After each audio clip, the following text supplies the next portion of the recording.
bureau plus tôt pour rejoindre la salle de sport. Au programme, 90 minutes de tapis de course. Je passais la moitié du temps à rêver, l'air détaché devant les personnes qui se succédaient sur les différents appareils. Et puis je me rappelais que je devais encore valider mes derniers achats sur internet. Qui avait-il de si urgent pour que Roman insiste autant? J'étais sans nouvelles depuis un an. Maëlle, il faut que je te parle. Retrouve-moi au 26 rue d'Ulm demain à 10 heures. Qu'est-ce qui se passe? Ça ne peut pas attendre ce week-end. Non, c'est vraiment urgent. Viens, avait-elle répété d'un ton sec. Puis elle avait fini d'une voix tendre, comme elle savait si bien le faire, avant de raccrocher sans écouter mes arguments.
et m'arrêtait devant l'une des entrées de l'ENS. Quand j'étais encore étudiante, j'avais réussi à nous procurer une carte d'entrée grâce à une conquête normalienne, ce qui nous avait permis pendant 1 an de profiter d'archives, de manuscrits inédits et de chaleureuses rencontres. Je trouvais étonnant que Roman m'ait donné rendez-vous ici. Nous n'étions jamais revenus ensemble. Devant la grille noire en verre, mes souvenirs intacts défilaient de quand mon regard se posa sur le numéro 45. Il ne correspondait pas à celui que Roman m'avait précisé la veille, le 26. J'attendis 5 minutes supplémentaires, mais ne la voyant pas arriver, je me rendis au numéro indiqué. Roman n'était pas du genre à être en retard et ne supportait pas non plus celui des autres. Je l'aperçus loin me faire signe, je pressai le pas. Son look sportwear ne lui ressemblait guère. Avec sa parka noire scintillante, son jean moulant, ses baskets montantes, elle semblait prête pour une bonne marche en forêt. Un bonnet gris en laine cachant en partie ses yeux renforça ma perplexité. Je lui sautai le cou. Elle me serra fort comme à chaque fois. Bon, c'est quoi tous ces mystères? Qu'as-tu de si important à m'annoncer? Je suis venue, mais j'ai peu de temps ce matin. Tu sais ce que c'est? Le travail. Roman m'écouta sans intervenir. La finesse de son visage, sa police et mate, ainsi que ses yeux doux et déterminés me touchaient. Malgré la force qui émanait d'elle, elle semblait fragile ce matin. Elle avait épilé tous ses sourcils, préférant un trait au crayon. Je trouvais cela dommage, mais me gardais de lui en faire part. En guise de réponse, elle leva la tête en direction du 26. Je suivis son regard. Une grande plaque grise trônait au-dessus de la porte d'entrée, sur laquelle était inscrit en blanc « Hôpital », à côté du logo en relief « Institut Curie ». Je vis pour la première fois cet immense bâtiment qui prenait un tiers de la rue. Que faisons-nous là? Mon sang se glaça. Je sentis un courant électrique traverser mon corps. J'étais pétrifiée, bouche bée. Je tentais de me rassurer en cherchant ses magnifiques cheveux noirs bouclés à travers les grosses mailles de son bonnet, mais rien. Je mis mes mains devant mes lèvres pour cacher ma stupéfaction. Mes yeux ne purent se détourner de son visage. Les larmes coulèrent et les mots restèrent coincés. Toujours aussi vive d'esprit, murmura-t-elle en me prenant dans ses bras. L'Institut Curie lutte contre le cancer depuis des décennies. Il était simple de faire le rapprochement. Je puisais de la force au plus profond de moi pour ne pas me laisser submerger par mes émotions. Mes jambes se dérobaient, mais je pris sur moi. Merde, Roman, pas toi. Elle me regarda, résignée. Moi, comme les autres, Maëlle. Puis elle continua d'une voix affirmée. Bon, je ne t'ai pas fait venir ici pour m'apitoyer sur mon sort. Je sais que tu es pressé. J'ai rendez-vous pour ma chimio. Accompagne-moi et je t'expliquerai l'objet de mon appel. Ta chimio? Oui, mais ne t'inquiète pas, c'est pas contagieux. Allez, suis-moi, je vais être en retard. Je la suivis abasourdie. Roman dépassa le comptoir d'accueil sans s'arrêter. L'odeur qui se dégageait de l'hôpital me saisit. Ce mélange de désinfectant et de douleur me fit regretter mon odyssée au café. Je ne savais pas laquelle d'entre nous était la plus malade, mais à cet instant, c'était moi. Après un passage sombre, interminable, nous arrivâmes devant une sorte de sas, une galerie extérieure d'une vingtaine de mètres qui reliait deux bâtisses. Roman fit une courte pause. Le centre de gymnase se trouve dans l'autre secteur. La passerelle couverte de plexiglas laisse entrer la lumière,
Elle semblait à son tour mal en point.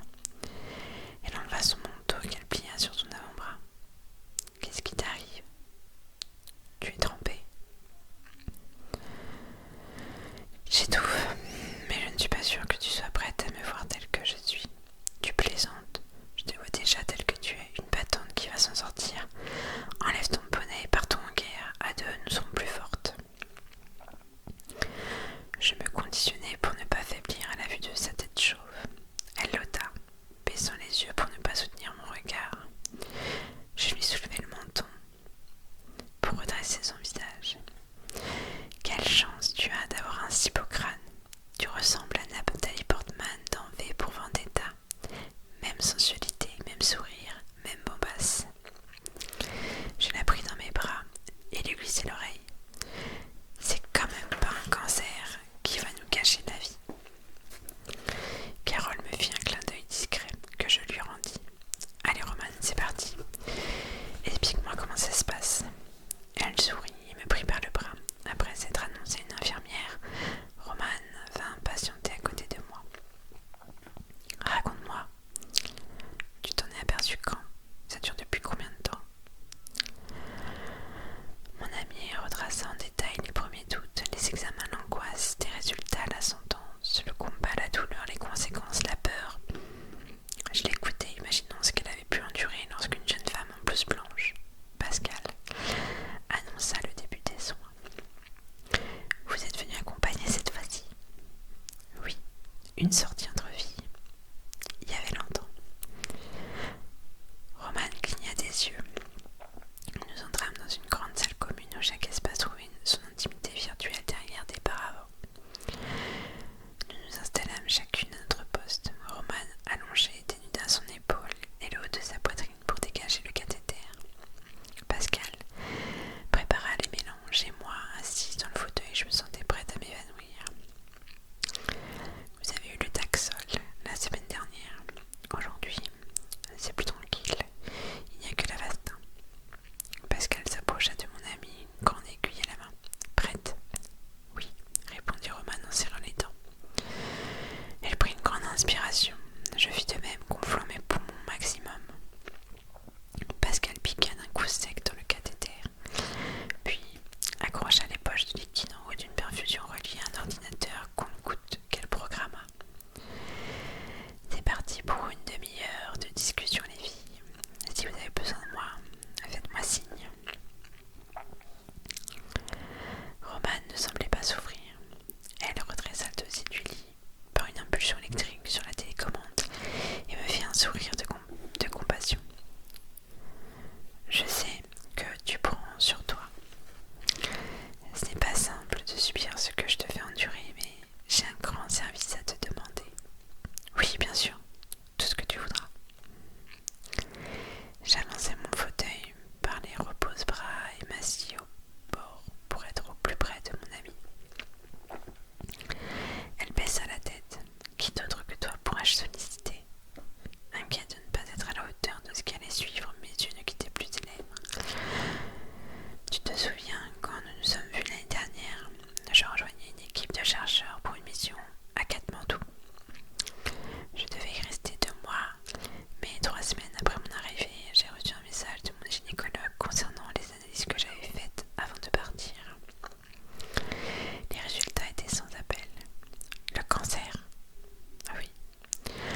vous semblez préoccupé.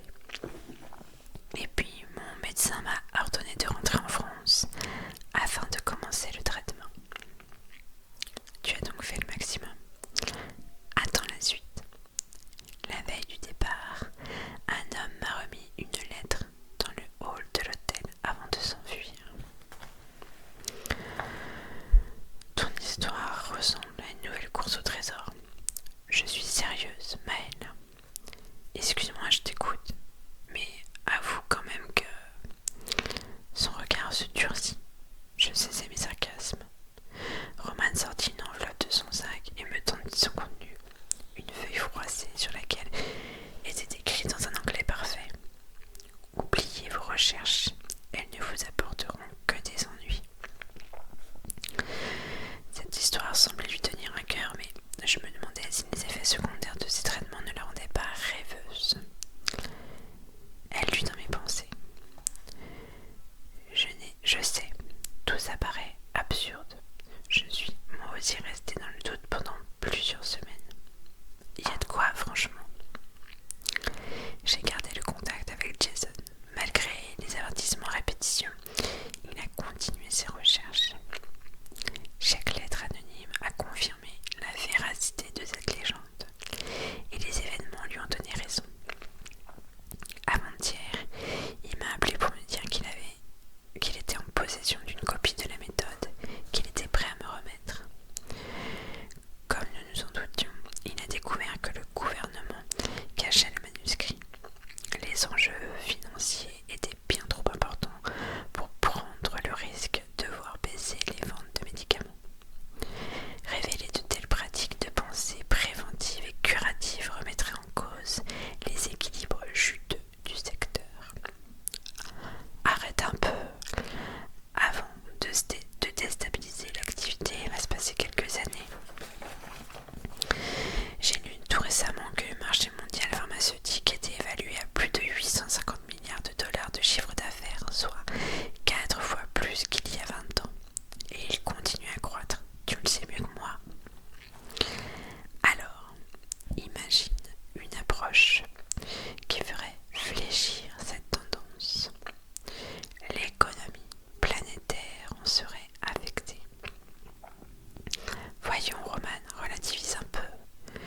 Des écrits sur des techniques de pensée, de visualisation et de transformation ne datent pas d'aujourd'hui. Tu crois, toi, qu'un manuscrit peut tout changer?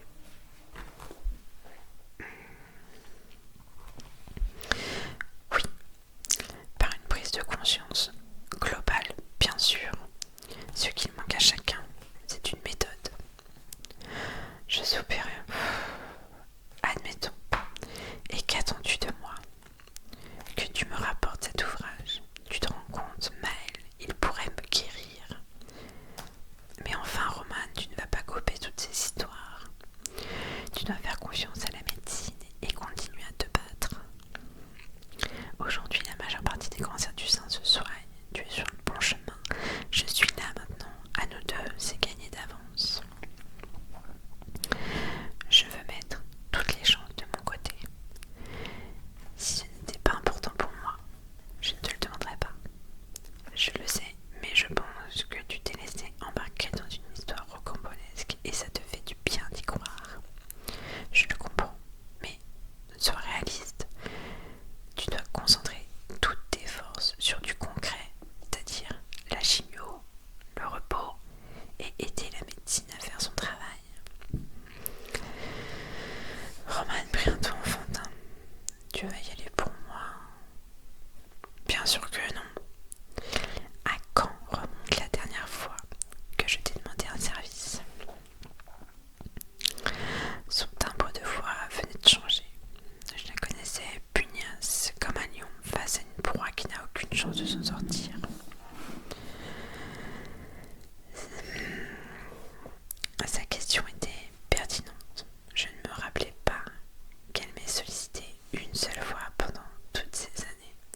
La vie n'est qu'une suite d'options.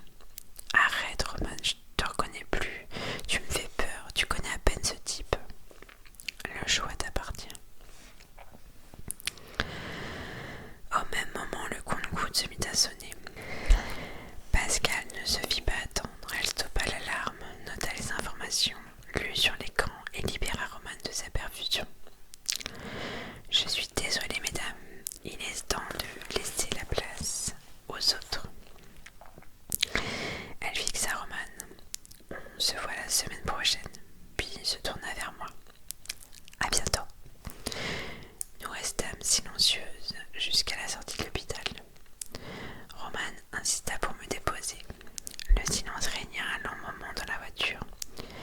Puis elle me confia préoccupée. J'aurais préféré y aller, mais je suis bloquée avec mes traitements. Elle se tut un instant, attendant ma réponse qui ne venait pas. Je me prépare au fait que cette méthode ne fonctionne pas sur moi, mais je veux être sûre d'avoir tout essayé. Nous arrivions à destination. Elle se gara, fouilla son sac à main et sortit une enveloppe qu'elle me tendit. Quand tu auras pris ta décision, tu l'ouvriras. Promets-moi de ne pas le faire avant. Je crois que j'ai ma dose d'énigmes pour aujourd'hui. Dis-moi ce qu'il y a dedans. Promets. Ça va, c'est d'accord.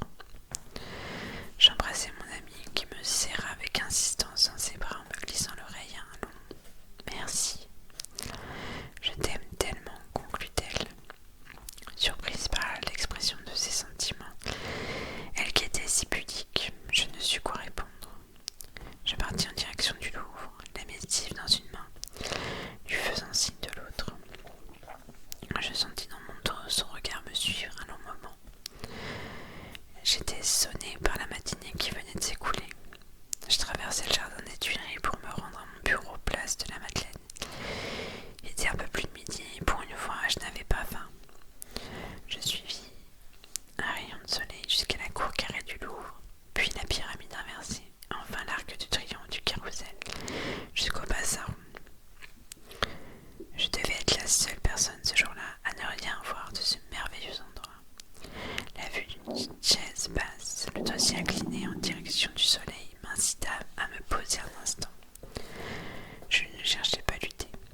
Je m'installai, épuisé au fond du fauteuil. Fermai les yeux et abandonnai mon visage à un astre de feu qui adoucissait les températures. Le vent s'était calmé. Il me caressait les joues de cette tiédeur. Je m'assoupis un moment quand les éclats de rire de 4 jeunes touristes me sortirent de ma torpeur. Je me redressai sur mon siège en cherchant mon téléphone, resté en mode silencieux dans la poche de mon manteau.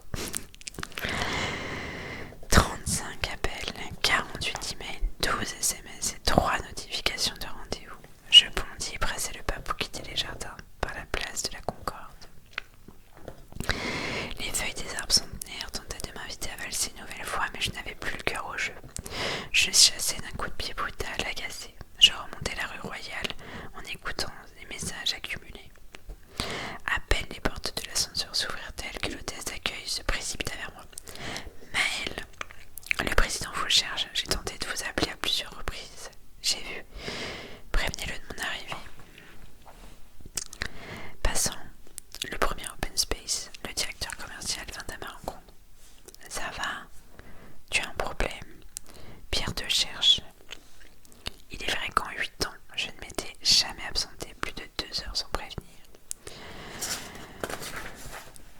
Quant au message, le téléphone griffé à la main, j'avais pris l'habitude d'y répondre dans le quart d'heure. Je poussai la porte de mon bureau, après avoir été arrêté par 3 autres collaborateurs inquiets.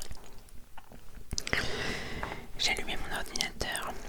L'écran m'éblouit et accentua mon mal de tête. 2 minutes s'écoulèrent avant que Pierre n'entre dans la pièce en furie. « Mais qu'est-ce que tu fous, Maëlle? Nous devions préparer ce matin la présentation pour les investisseurs. Je te rappelle que nous les voyons lundi. »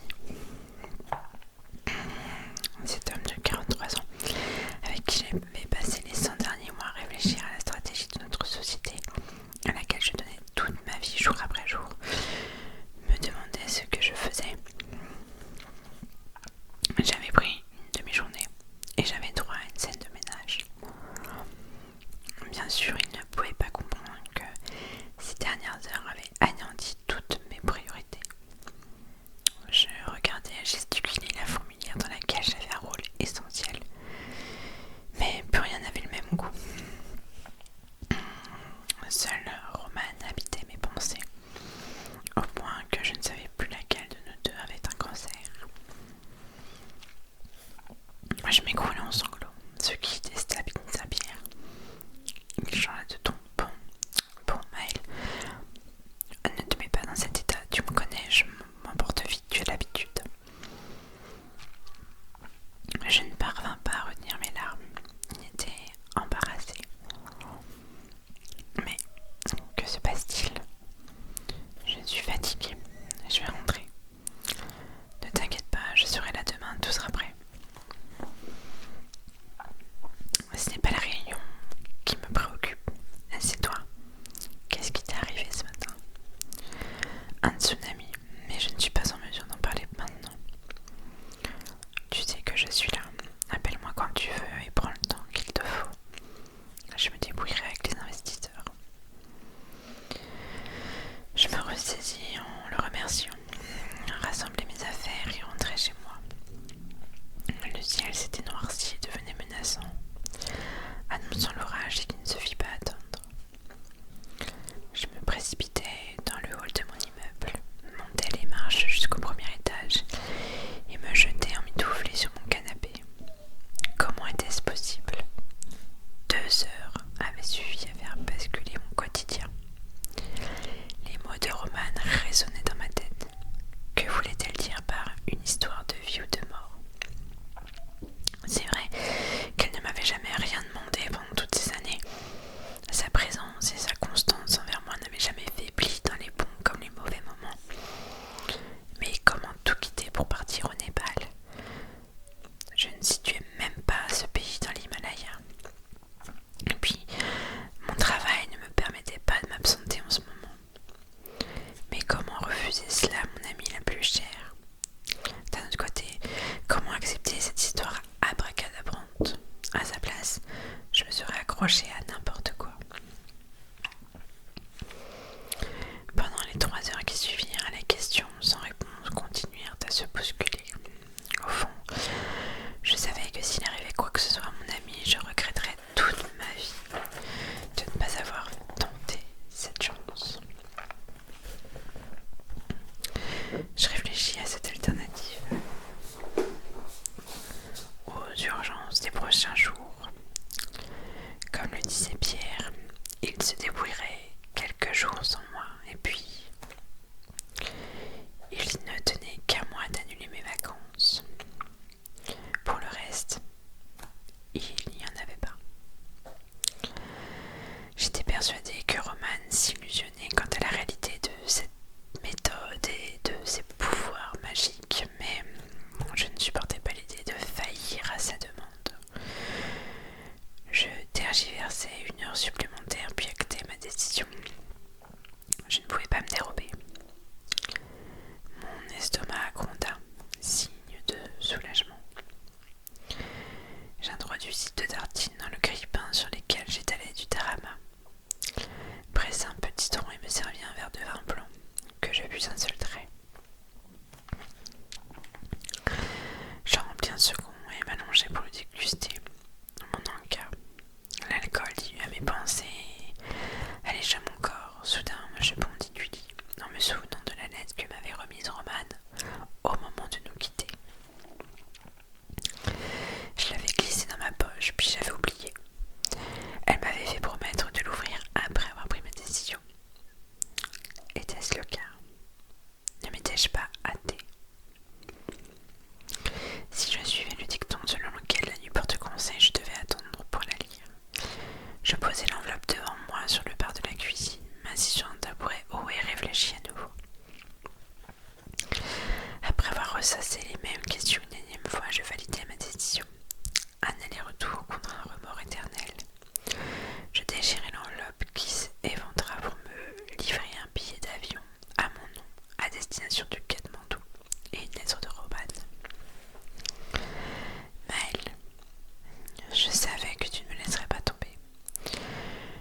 j'ai besoin que tu me rendes un service.